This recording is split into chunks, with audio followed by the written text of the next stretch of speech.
നല്ലൊരു താടിയായിരുന്നു. ദേ ഇപ്പൊ താറാമുട്ട തൊട്ട് വിളിച്ച പോലെയായി. ദേ ഇത്രയും നീട്ടി വളർത്തിയ കാശ് എത്രയെന്നറിയോ? താടി വടിച്ചു വിറ്റാ കാശ് കിട്ടുമോ? വടിച്ചു വിറ്റാ കാശ് പോകും, വടിക്കണ കാശ്. ദേ ഇത്ര നീട്ടി വളർത്തി ഇതുപോലെ കാവ്യ കൊടുത്ത് രുദ്രാക്ഷം കഴുത്തിലിട്ട് കൈ നീട്ടിയ കാശ. അത് ശരി. പിന്നെന്താ സ്വാമി വേലായുധ വളർത്താത്ത? ഞാൻ വളർത്തണ്ടല്ലോ, 10-26 വർഷമായിട്ട് ഞാൻ ഇങ്ങനെ വളർത്തിക്കൊണ്ടിരിക്കുകയല്ലേ. എവിടെ? ഇത് കണ്ടതേ. ഏതായാലും താടിയും വളർത്തി ഈ കാവ്യ കൊടുത്ത് തെണ്ടി തിന്നാൻ എനിക്ക് ഉദ്ദേശമില്ല. അമ്മ എന്നെ കണ്ടിട്ട് 10-20 വർഷമായി. താടിയൊക്കെ വളർത്തി ചെന്നാ ചിലപ്പോ കണ്ടാ തിരിച്ചറിയില്ല. അപ്പോ ഇനി ഇങ്ങനെ ഇല്ല? ഇല്ല, നാട്ടിൽ തന്നെ കൂടണം. ഗുരുവായൂർ അമ്പലത്തിന്റെ ഏത് ഭാഗത്താ വീടെന്ന് പറഞ്ഞേ? എന്തിനാ? ഇടയ്ക്കിടയ്ക്ക് സ്വാമി വേലായുധം അങ്ങോട്ട് ഇറങ്ങാം, ഗുരുവായൂരപ്പനെ തൊഴുകയും ചെയ്യാം, പിന്നെ വിശ്വാന്റെ വീട്ടില് 1-2 മാസം തങ്ങുകയും ചെയ്യാമല്ലോ.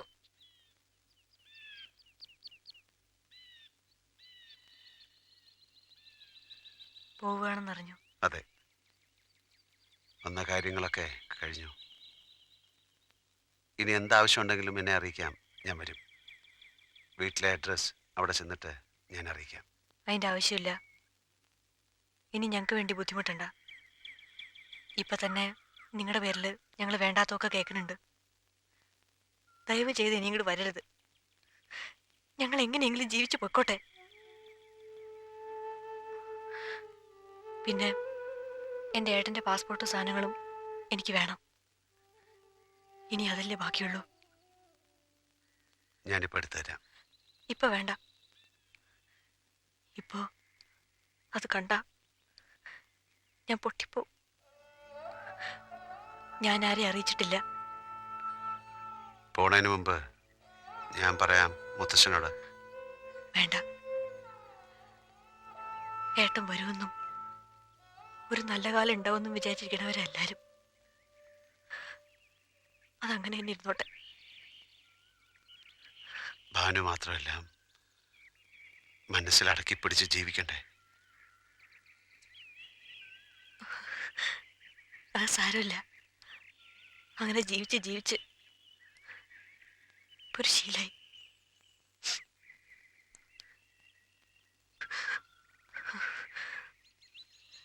വേലുമാമന്റെ വീട്ടില് തെക്കേ മുറിയിൽ ഒരു ഓട്ടുകല ഉരുളിയിരിക്കുന്നുണ്ട്. അതിൻ്റെ ഉള്ളിൽ പൊതിഞ്ഞ് വെച്ചാൽ മതി. കുറച്ച് ദിവസം കഴിഞ്ഞിട്ട് മനസ്സൊന്ന് തണുക്കുമ്പോൾ ഞാൻ എടുത്തോണ്ട് വന്നോളാം. പോകുമ്പോ യാത്ര പറയാൻ എനിക്ക് അവിടെ നിന്ന് വരാമല്ലോ അല്ലേ?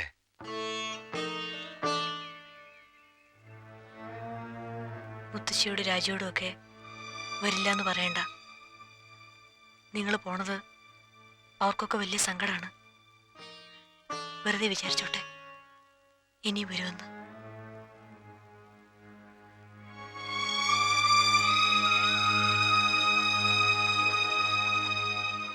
അതിന് അമ്മ ഇത്ര വിഷമിക്കണത് എന്തിനാ? ഇയാൾ ഇങ്ങോട്ട് വന്നില്ലെങ്കിൽ നമുക്ക് അങ്ങോട്ട് പോകൂടെ? ഗുരുവായൂരൊക്കെ ഞാൻ സാധാരണ വഴിപാടിന് പോകാറുള്ളതാ.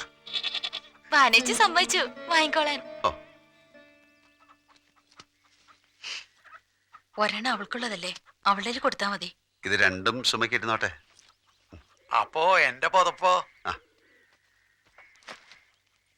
ഭാനു ഒന്നും പറയില്ലല്ലോ അല്ലേ? ഏയ്, ഞാൻ പറഞ്ഞു. അപ്പൊ ശരി, ഇനി യാത്രയില്ല. എല്ലാവരോടും ഞാൻ ഇറങ്ങട്ടെ. മുത്തശ്ശി, ഞാൻ തിരിച്ചു വരും മുത്തശ്ശി. ഇവിടെ ഉണ്ടായിരുന്ന കുറച്ച് ദിവസം ജീവിക്കാൻ എനിക്ക് തോന്നിയത് മറക്കില്ല. ഞാൻ വരും മുത്തശ്ശി.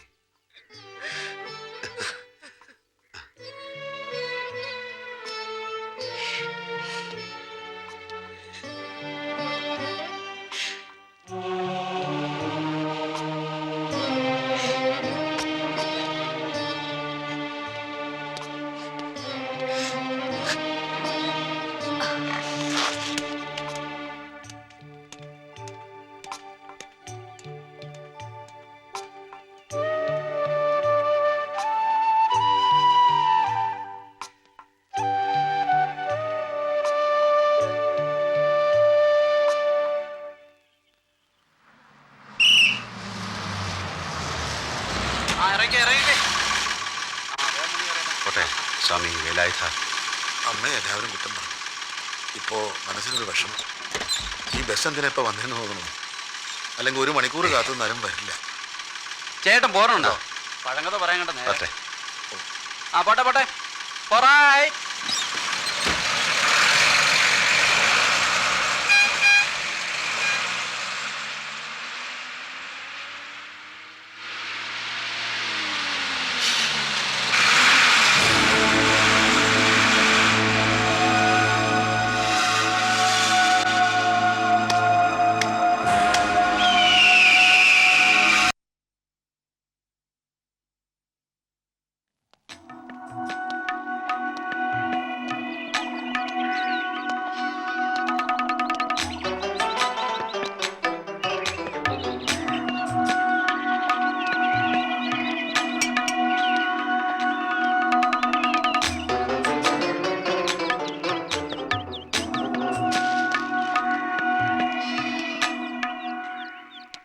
ആരാ?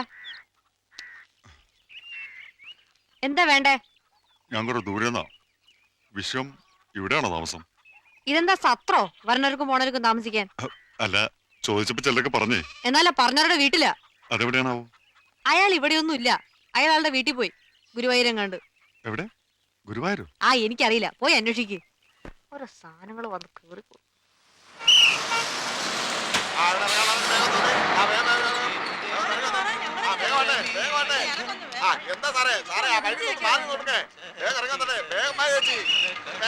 ഒരു ഗ്ലാസ് വെള്ളമായിക്കോട്ടെ. കുന്നത്തെ യശോദ ഇപ്പോഴും ഇവിടെ തന്നെയല്ലേ താമസം? യശോദ ടീച്ചറല്ലേ? അതെ.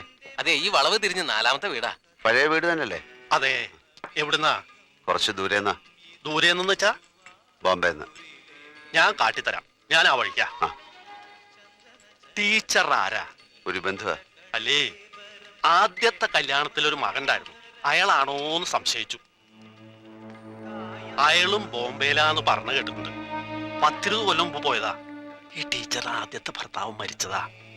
അതിലുണ്ടായതാ മഹാനിഷേധിയായിട്ടൊരു ചെക്കൻ.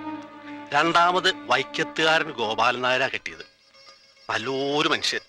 ഈ പയ്യന് അയാളെ കണ്ണെടുത്താ കണ്ടുകൂടാ. ഒരു ദിവസം എന്തോ കുസൃതി കാണിച്ചതിന് അയാള് 2 പൊട്ടിച്ചു. കൈ കിട്ടിയ വെട്ടുകത്തിക്കൊണ്ട് ഒരു ഒറ്റ വെട്ടാ ചെക്കൻ. ചാവുന്ന് വിചാരിച്ച് ചത്തില്ല. ഇപ്പോഴുണ്ടോ? ആര്? ഗോപാലൻ നായരോ? ആള് ജീവിച്ചിരിപ്പുണ്ട്. പക്ഷെ എന്താ കാര്യം? ദേ, കഴുത്തിന് ഇവിടെയാ വെട്ട്. ഒരു ഭാഗം സ്വാധീനമില്ല.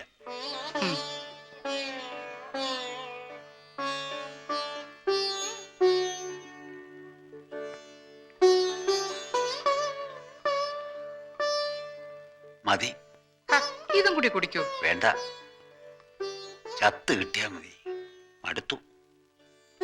എന്തിനാ ഇടയ്ക്കിടയ്ക്ക് ഇത് പറഞ്ഞ് എന്നെ വേദനിപ്പിക്കണത്? തന്നെ വേദനിപ്പിക്കാൻ വേണ്ടിയിട്ടൊന്നും അല്ലടോ.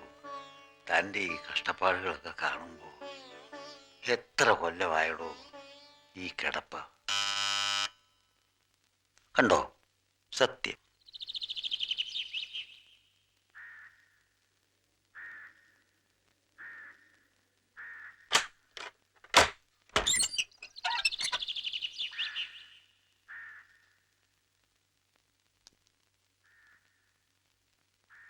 ആരാ?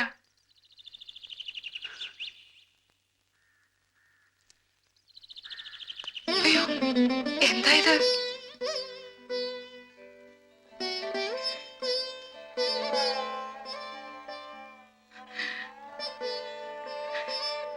ഞാൻ തന്നെ.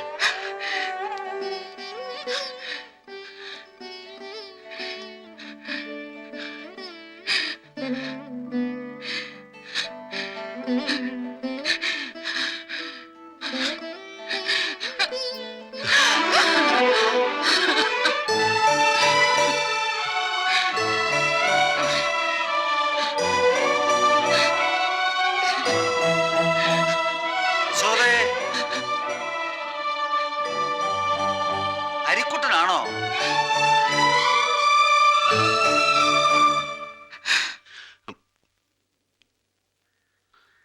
ആരാണെന്ന് മനസ്സിലായോ?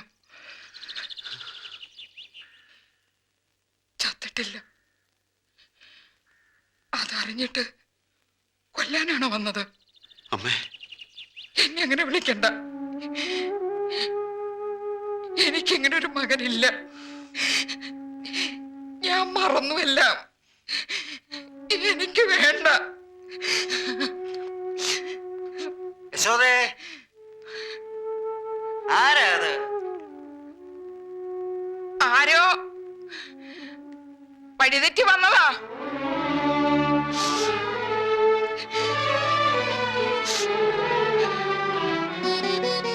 വർഷമായി ആ മുറിയിന്ന് പുറത്തിറങ്ങിയിട്ടില്ല. ഒരു ജീവിതകാലം മുഴുവൻ ഒരു കട്ടിലിൽ. എന്റെ ജീവിതം അത് നീ തകർത്തു.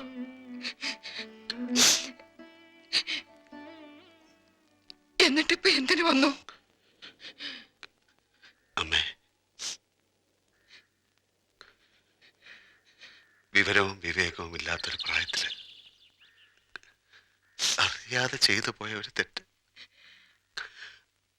അമ്മ മാത്രമുള്ള ഒരു കുട്ടി, ആ സ്നേഹം പലർക്കായിട്ട് പോണത് കണ്ടപ്പോ ഭ്രാന്ത് പിടിച്ചു പോയൊരു കുട്ടി.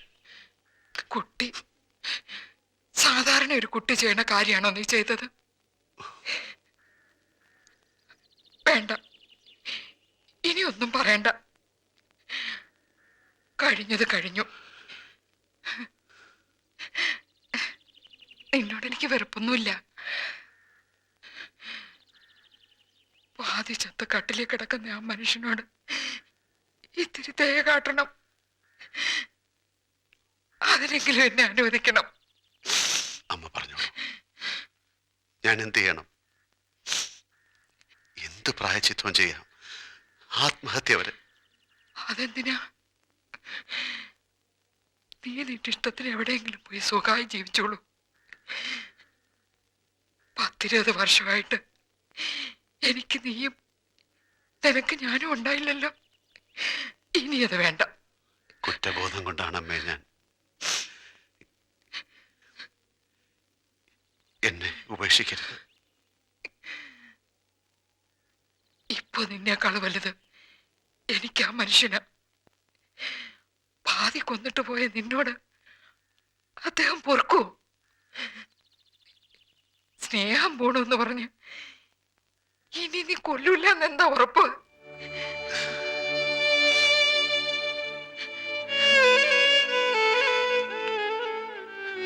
മതി അമ്മേ, സന്തോഷായി. അമ്മേനെ അത് തൊട്ടല്ലോ, അത് മതി. ഈ ജന്മം അത് മതി.